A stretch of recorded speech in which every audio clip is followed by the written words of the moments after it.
Thank you very much. I'm gonna speak about the regional strategy that was behind for what Venezuela is suffering right now, because you may think that Venezuela is an isolated case, but it has a regional explanation. So the first thing I want to say is there are three ways in which Europe can contribute to end socialism and promote free markets in Latin America.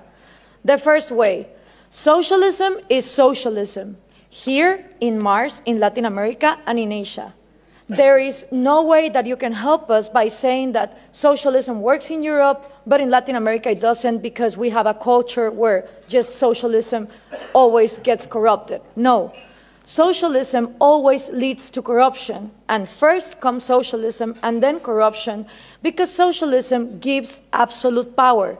And what happens with absolute power? Well, absolute corruption.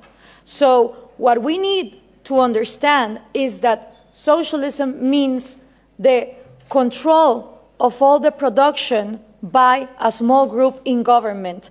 And that always leads to the same things: trade barriers, different rules giving privileges to some businessmen against other entrepreneurs that don't have those privileges, collectivism, crony capitalism, artificial oligopolies, insane labor regulations where the unions become way more exploitative to the employers than the people that are supposedly giving those jobs.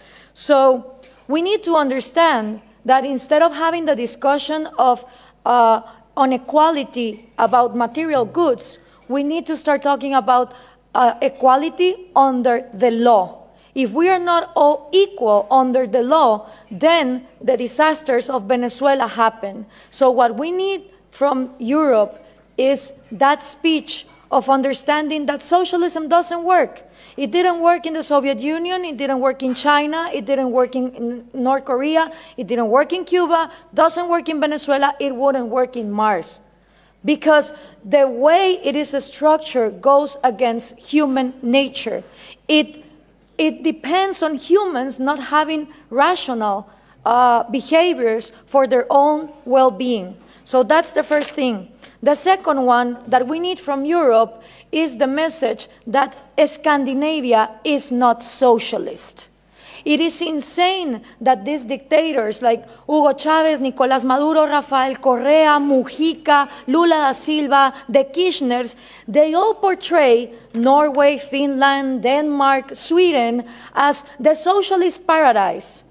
And the worst thing of all is that if you ask 10 Latin American young people if Scandinavia is socialist, 9 of them will say you yes. And there are a lot of things that we should copy from Scandinavia, but socialism is not one of them. Scandinavia is always ranking on the top of the Index of Economic Freedom and Human Liberty that the Cato Institute is now measuring. So if there's one thing that we should copy from Scandinavia is property rights. It would be absolutely out of this planet to think that a Swedish major will wake up one morning and say, expropriate, nationalize your house. That just doesn't happen. So it is absolutely absurd that countries in Latin America that are in the low ranking of economic freedom portray Scandinavia as examples of socialism. But you know why this happens? Because the mixing of information also comes from Europe. Why? Because there's also this obsession with giving us aid instead of giving us trade. And the thing with foreign aid coming from Europe is that it finances the Marxist ideas, the NGOs that are against free market and that are against property rights. Let me give you an example. Most of people in Finland and Norway have no idea that their taxes they pay go to foreign aid for a Guatemalan NGO that is led by an indigenous Marxist leader, Bernardo Caal, who uses that money to be against hydroelectric power. Being Norway one of the countries #1 in hydroelectric power, where no one would think to close down a hydroelectric industry, they give tax-paying money to people in Guatemala that close down hydroelectric power. So if we are obsessed with this foreign aid given to Marxist leaders that are against property rights, free market, and the Western way of life, then we're not gonna be able to prosper. And according to trade, the European Union is fixated that they should trade with Latin America in regions, in blocks. Well, that is just not possible, because the region that I come from, which is Central America, the 5 smallest countries of all our region, Guatemala, El Salvador, Nicaragua, Honduras, and Costa Rica, right now, 2 of them, Nicaragua and El Salvador, are ruled by socialism of the 21st century. So how can I negotiate as a bloc when I have 2 countries that are not willing to open to free trade? And for these 3 ways to work, you need to understand something about Latin America. I had 2 slides, 2 pictures, if we could put them on, please. The first thing is Latin America has always been ruled by dictators. Then Fidel Castro comes in, and he is successful in making a Marxist guerrilla. In the moment that Castro comes in and he makes a Marxist guerrilla, all the countries in Latin America start copying and pasting that model. You had Marxist guerrillas everywhere, Guatemala, Nicaragua, Peru, trying to do the same thing as Castro, financed by the Soviet Union and with the intelligence of Cuba. 1989 comes, the Soviet Union collapses, and the left Marxist wing of Latin America, the socialist sectors, they are in trouble, because now they don't have the money of the Soviet Union to keep on going with these violent guerrillas, but they still want to come to power. So what do? Well, Fidel Castro gathers together with Lula da Silva, and they form the first Forum of Sao Paulo. The Sao Paulo Forum is a parliament that every year gathers together to further on the socialist agenda. And they start working on 1990. In 1998, they put their first president, Hugo Chavez. And that was a relief for Cuba, because the money that the Soviet Union was lacking to give, the oil of Venezuela started giving.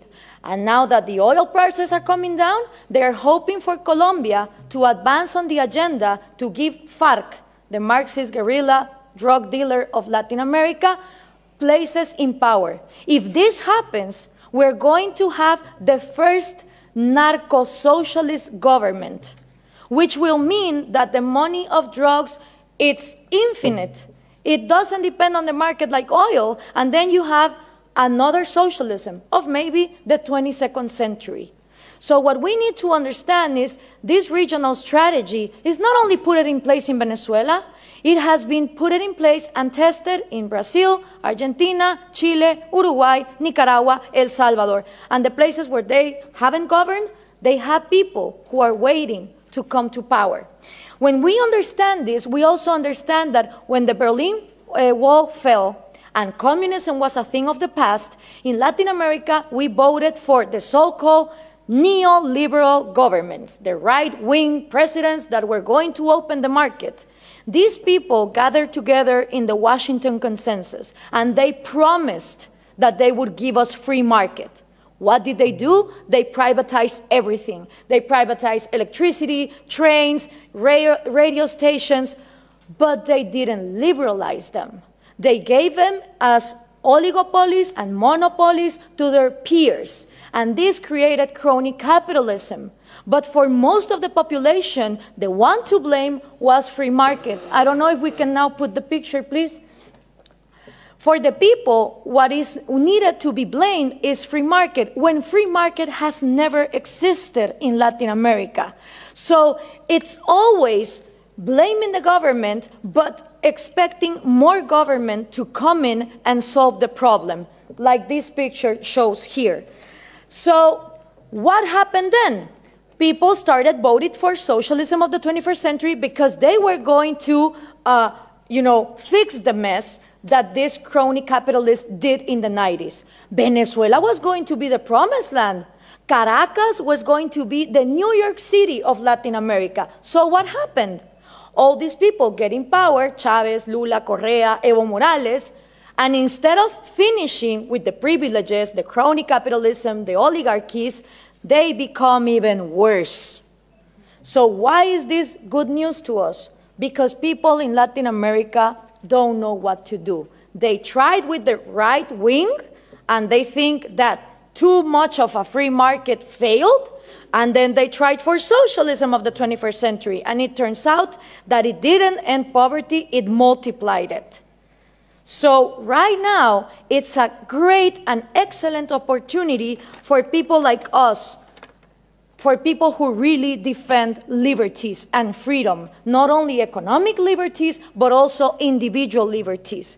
Because in a moment where there is frustration to the left and to the right, and everything has been tried, and all of them are statists who want to control the economy, is great news for people like us who want to defend freedom. The examples given here from different regions of the planet demonstrate that freedom works.